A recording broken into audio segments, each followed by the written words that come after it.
Welcome back, guys. If this is your first time on my channel, please feel free to go ahead, hit the subscribe, click the bell to get notified so you don't miss out on a single Supercross recap.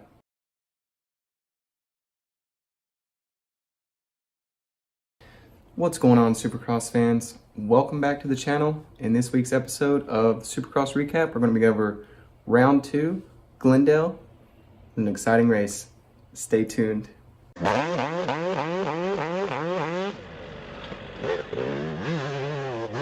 Alright guys, so a really big race this weekend. A lot of big things happened. I'm going to start off with the 250s real quick. Adam Cianciarulo finally put it together. What more can you expect from this guy? Comes out, wins his heat race, pulls the whole shot in the main event, leads every lap, and wins. That honestly, to me, is one of the biggest highlights of the night. I've always been an ACU fan, and to see him finally come through and get that win, felt real good.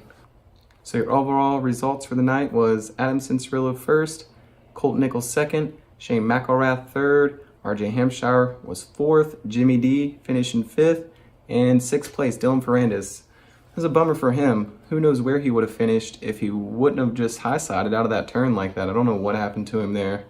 And he just maybe caught a little traction, slid a little bit. Who knows what happened to him. Either way, I'm glad he didn't get hurt. I'm glad he was able to pick up his bike and come and finish a solid sixth place, which isn't bad for going down in a main event. The points now this year, though, Colt Nichols will still be running the red plate next week with 49 points. Adam now sits in second place with 44 points, so he's 5 points off. It's not that big of a difference. I think everybody's going to want to see what Adam has in store for the rest of the season. Third place in points is Shane McElrath at 42, so we're looking at a pretty tight points race in the 250 class. Wow, guys, the 450 race. What a race that was. I'm talking like between Chad Reed, killing it in his qualifier.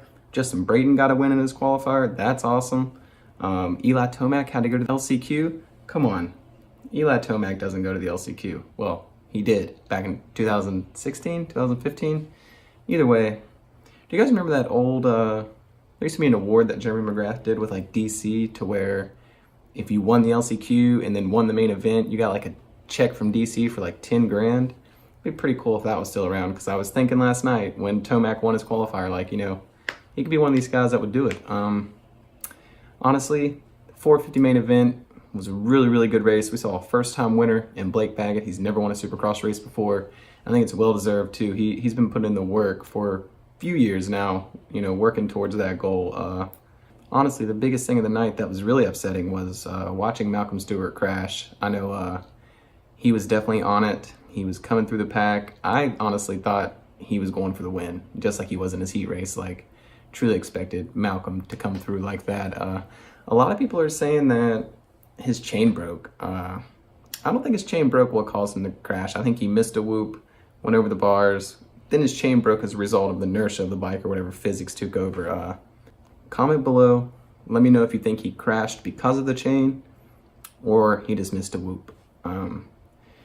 Another big talking point of the night, Jason Anderson taking out Ken Roczen. Do you guys believe it was dirty? I personally don't think it was. If you watch the footage, Jason Anderson came in on the inside. Ken Roczen cut down. If Kenny, he didn't even see him. He even talked about it in the press conference that he did not see Jason Anderson coming in. He was pretty quiet off the gas. And you're going for a win, guys. Come on. If you're moving in the first place, are you going to take somebody's line? I think so. But the highlight of the night was Blake Baggett. That guy's an animal.